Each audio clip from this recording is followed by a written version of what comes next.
Hello YouTubers, 0 to 100 here, and today I'm test riding and reviewing the BMW F800GS. Now this is the smaller brother of the BMW R1200GS. Nothing in comparison. This is not a boxer engine, so this is a parallel twin.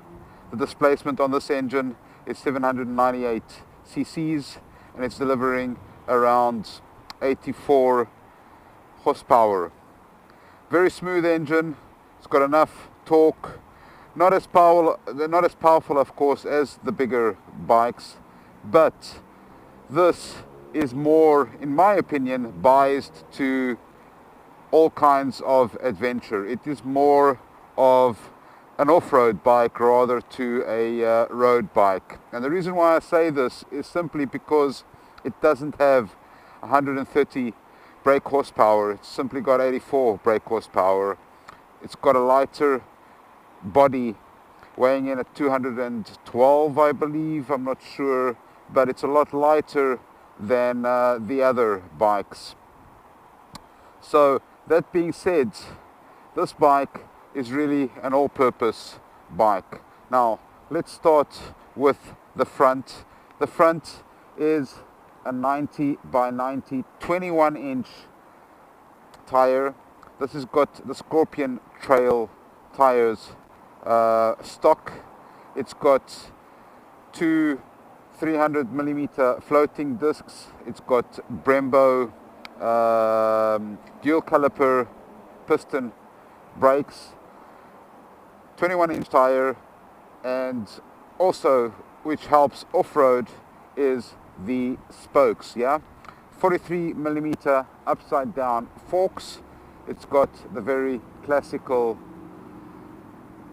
beak for the adventure style bikes, and this is typical with the BMW. So you can see this one here has got two additional lights. I do not believe that is stock as spotlights. So the bike itself comes with these handbar protectors. It does not have an adjustable screen. Headlights for normal and bright. The seat itself, not too bad, pretty comfortable. It's got these big rubber foot stands here, or foot pegs. I like very much this crash bar. It's water-cooled engine, right? So you can see there the radiator. It's a inline parallel 2-cylinder engine that is air-cooled, right? Monoshock in the back. The back tire is the Scorpion Trail as well. This is a 150 by 70, and this is a 17-inch back tire, with monoshock. It's got these frames here, so you do have to have a subframe if you do want to carry side cases, right? LED lights, I believe the same for the front. Rear is LED flickers. Front head and strong beam is not LED, it's standard halogen globe, right? There is of course the final drive here, which is chain. The fuel tank is not normal for these bikes, or for at least the F800GS. So you fuel here as opposed to here, and over here you've got the ignition and a 12-volt socket for charging GPS and so forth and so forth. This is the instrumentation of the bike. It is very, very clear. You do not struggle. You can adjust it on the fly. So the ESA adjustments on this, I believe, is I will show you. So it's got different riding modes. This one's got standard or normal road, and rain. It's got Enduro 1 and Enduro 2 for different conditions, of course. Yeah, let me get the keys and plug it in so that I can go through the controls with you. Okay, where are the keys? There we go.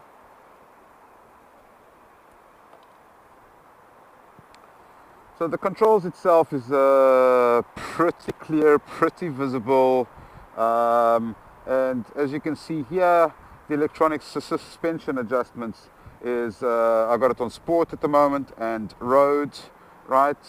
So we've got comfort, we've got normal and sport. So 3 settings for the ESA there, right?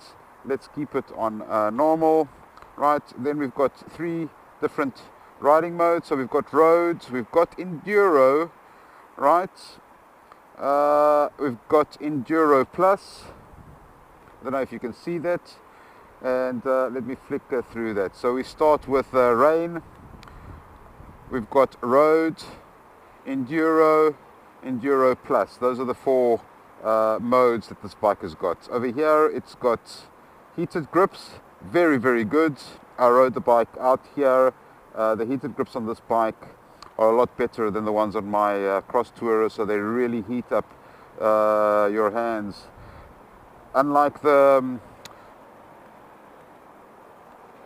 you do get different settings. So unlike the Honda cross tourer, yeah, you can also set it, but as opposed to 5 settings, this one here has got 2, so probably high and low, right?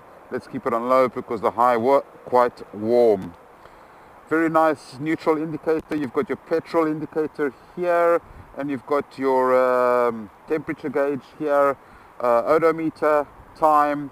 You've got a big neutral sign on the speedometers as well. Speedometer is analog, so it looks pretty good, marked up to 140 kilometers.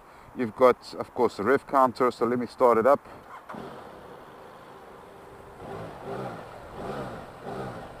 You've got ABS standard on this bike. You've got on the other side, you've got, of course, the hazards, right? You've got information.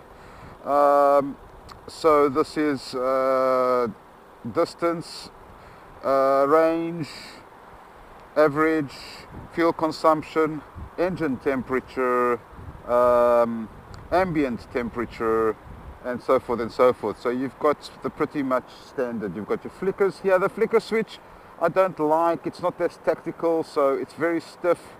It's something that you can get used to, of course, but you don't really feel that click. Yeah, you've got the horn, right, and you've got flashing of the headlights over here, I believe it is, right, and that's it for the instrumentation cluster. A little bit of heat you can feel from the engine when you're riding, especially on a cold day today, which is actually quite pleasant. So this is the bike from this end. You do feel a little bit of heat. In all, riding the bike here, the bike is quite comfortable. I think that you can do quite a bit of distance on this bike. The seat is really comfortable. The seat is quite soft. Yeah. So no problems there. I'm going to take it now for a test ride and see how this bike fares, yeah? Okay, so on the bike, compared to the other bigger bikes, this bike is, first impressions, comfortable. You have good visibility of the mirrors, right? You've got this unadjustable windscreen in front, right? Layout, very upright sitting position, comfortable layout of the instrumentation. So the instrumentation is right in front of you, right? It is quite a tall bike. I think the measurement for the seat is 890 millimeters, right? This bike has got really good travel, very comfortable, and all the instrumentation. Now, this is a demo bike, of course, and it's pretty new. I've noticed that maybe this is just it needs tightening, but yeah, this is not very good for German standards. Yeah. Other than that, yeah, I think that the bike itself feels, the front feels a lot shorter than what I'm used to, or it's the bulkiness of what I'm used to on the bigger bikes. Yeah. So let's take this baby for a ride and let's see what she's got to offer.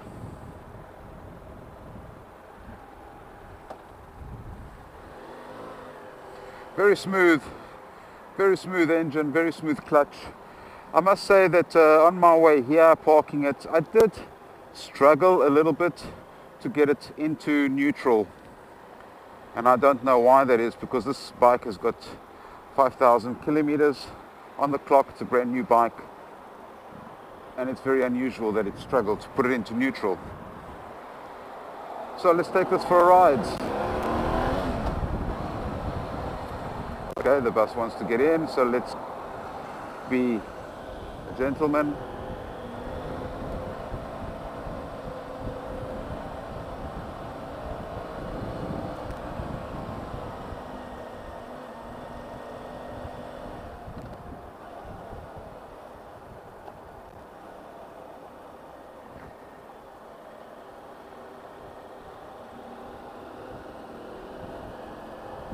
So we're doing a little bit of town riding at the moment, and I think that this could be a really good all-round or daily commuter. Let's say not all-round, because we know that this bike is designed to be a good all-rounder on and off-roads, and to take you to places where not many bikes are designed to go. But could this bike be a daily commute? Now, the fuel economy on this apparently is 4.1 meters to the 100. Now, I can probably check this. Average is probably 5.8.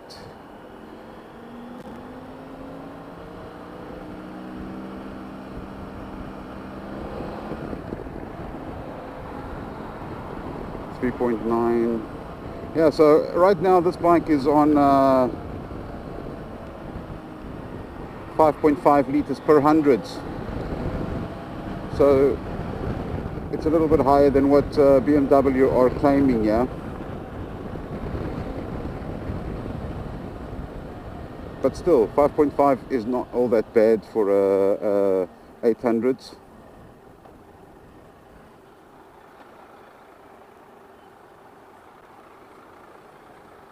Alright, let's try out. It is quite a high bike. I am on tippy toes. Oh, there we go. So neutral this time went in okay.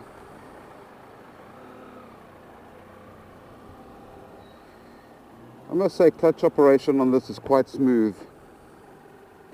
I'm going to go straight rather. Thank you.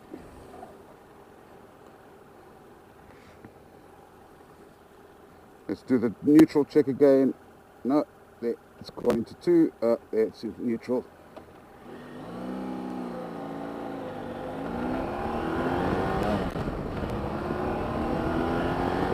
So the bike itself has got quite a lot of low down grunt. You can really open it up good, get away from the cars if you need the power. This is on 3rd, and yeah, for the city this is all you need.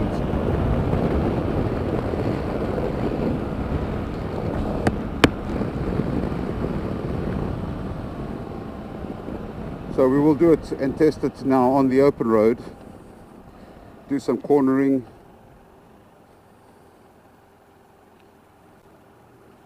There we go, we're in neutral. The flicker doesn't give that tactile sensation of actually pressing something. It's very short. It's something that you will get used to, of course, yeah. I'm comfortable on the bike.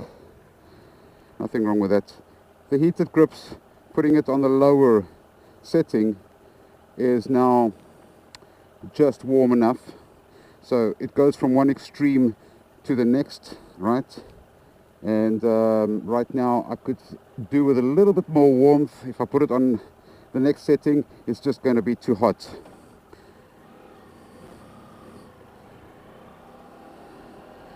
The bike itself is quite easy to handle.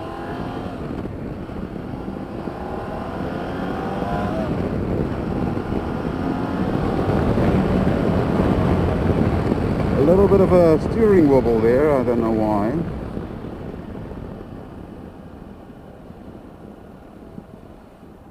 Ooh, nice Lamborghini.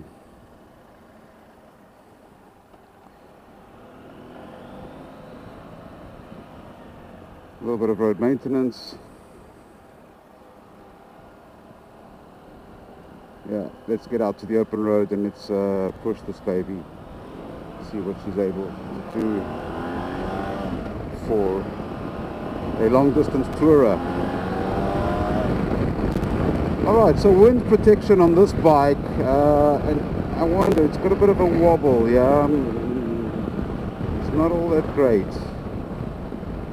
So wind protection on this, I think it's okay, but there does seem to catch, you do seem to catch some wind, which is not all that bad in hot summer months, of course, to keep your helmet and things ventilated inside the helmet. But you can hear the bike, and we will do it again at high speeds. You do get a lot of wind up against the helmet. Body-wise, I think it's okay, right? The riding position is pretty good. The handlebars feel just right, positioned right. I will do a stand-up test in a moment. So yeah, beautiful machine. The sound is beautiful. Wow, man, nice car. Throttle response is it's right by wire, so it's really smooth. And again, I'm in 4th gear, and if I do want to accelerate, I've got enough grunt, low down grunt, to get me from 80 to 100 in no time, yeah. So the delivery of this parallel dual cylinder engine is quite impressive. And again, I'm on 50 on 4th gear. I can open up, take a few cars, so for the city it's really enough. You don't have any problems there yet. Pretty nice to weave in and out, that's not an issue.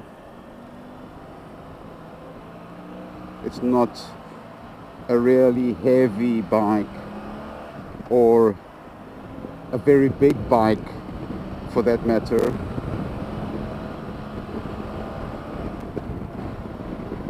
Gear changes are silky smooth, no problems with the clutch and the gear changes, so that's okay.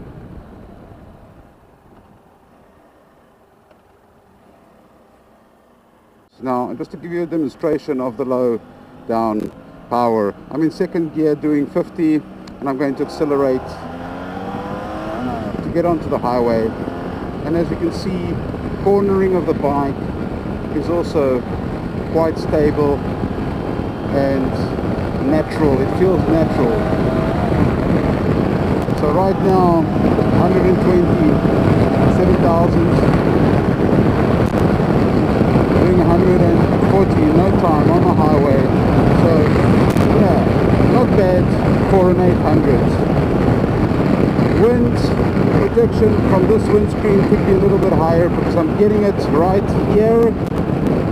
So on the visor and at the top of the head, lots of buffeting, not really too comfortable. So you would have to probably look for something aftermarket, because riding long distances like this, yeah, I guess you would have to crouch down like this. But yeah, I cannot see doing a lot of, so the wind protection on this bike is disappointing as it hits you right on the head, and there's a lot of buffeting there, lots of buffeting. Yeah, I really don't like the buffeting on the helmet. Really don't like. And I'm supposed to be having one of the quietest helmets, the Schubert C3, but yeah, it is annoying. So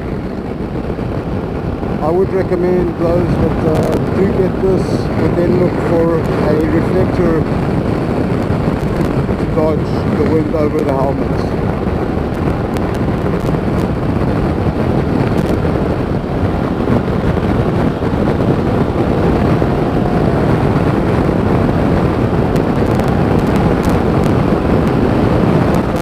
Reserve lights. I know that this tank here has got a 4-liter reserve tank, and I think that the actual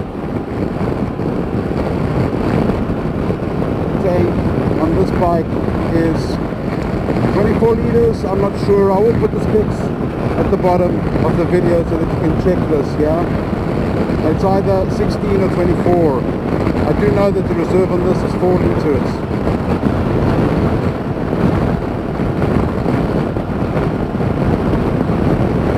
Highway, yeah, it's got enough power for touring. You can reach, I'm sure, 200 and something kilometers. I pushed it quite easily to 180, and I think that it still had more to give.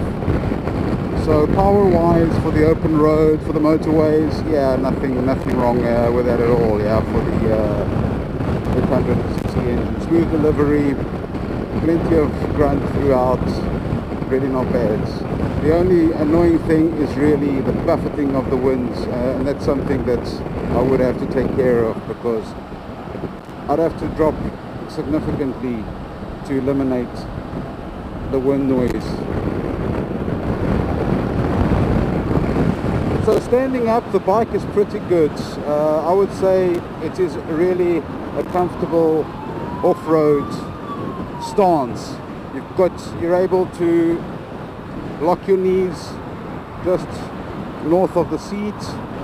Yeah, nothing really poking on the sides of your calves or anything. Nice stance over the steering wheel, over the front wheel, perfect for off-road. Yeah. Now let's look at its cornering abilities.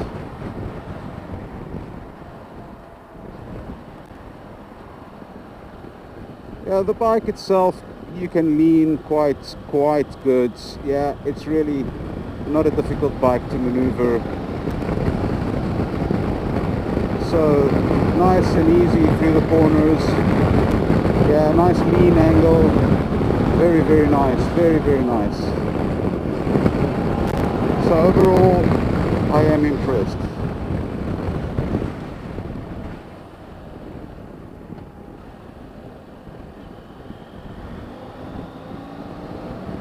Yeah, nothing too complicated.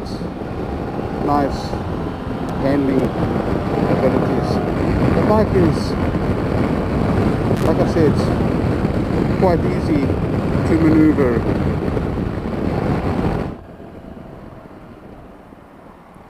Okay, so brakes on the bike are ABS, of course. Brembo, nothing needed to comment about that. It stops when you need it to stop. This model with 5,000 kilometers, the rear brake pedal does feel to be a little bit on the low side.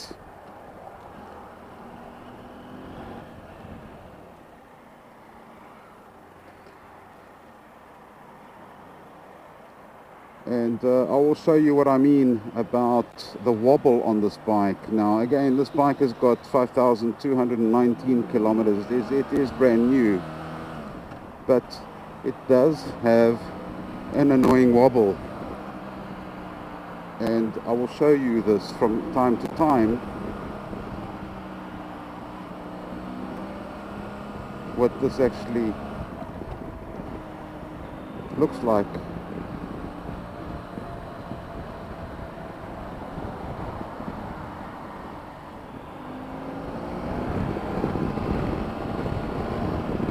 Look at that.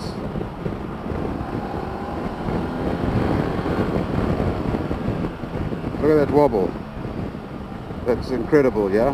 And I'm not happy with that.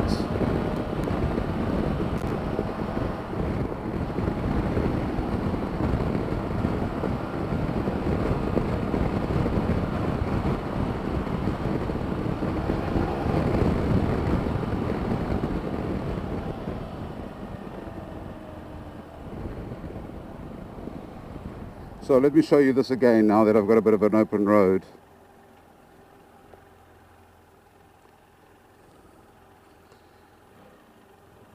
So, good piece of open road here to test the acceleration and leave the cars behind.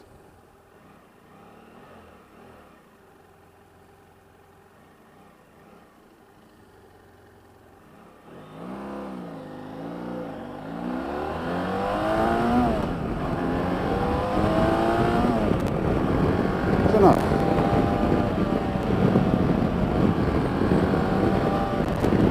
Yeah, there's the wobble. Yeah, look at the mirrors. I don't like it, and this is a new bike. I will ask the dealer about this, but yeah, it's not satisfying at all. Okay, so let me record how this bike is different to the other bikes when refueling. Yeah.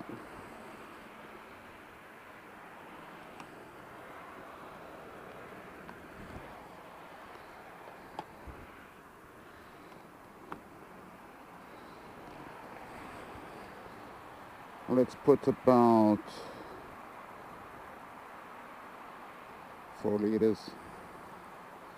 That should suffice. Let's do 5. 2 liters water.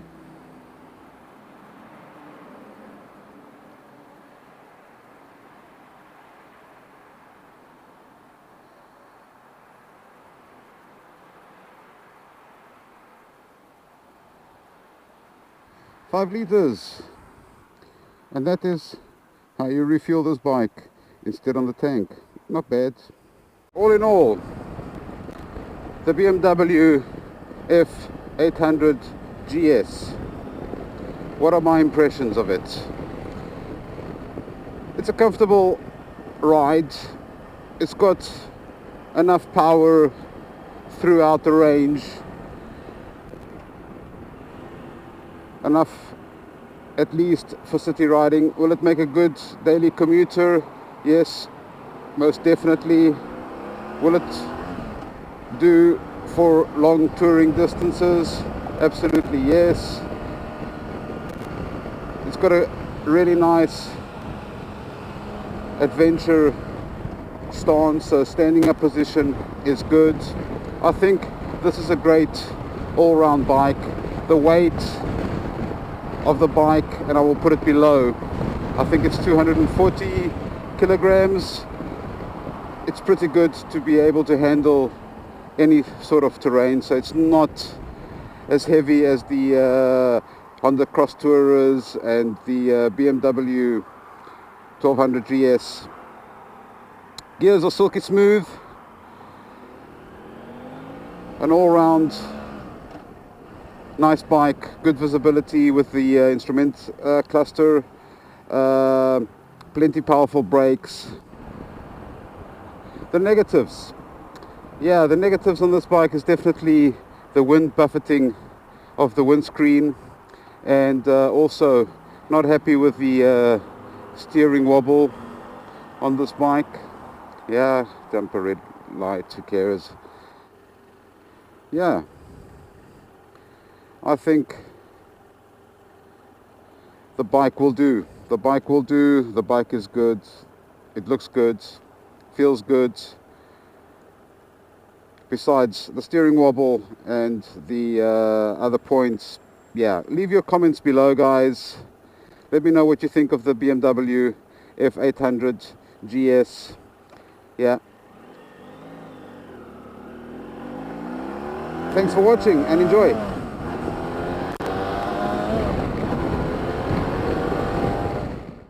Thank you for watching my channel 0 to 100 Adventure, and I really hope that you enjoyed this video. If you did, please be sure to hit the like button. Subscribe and share to help a guy grow his channel. And if you want to watch more of my videos, please follow the links to the right. Thank you and hope to see you soon.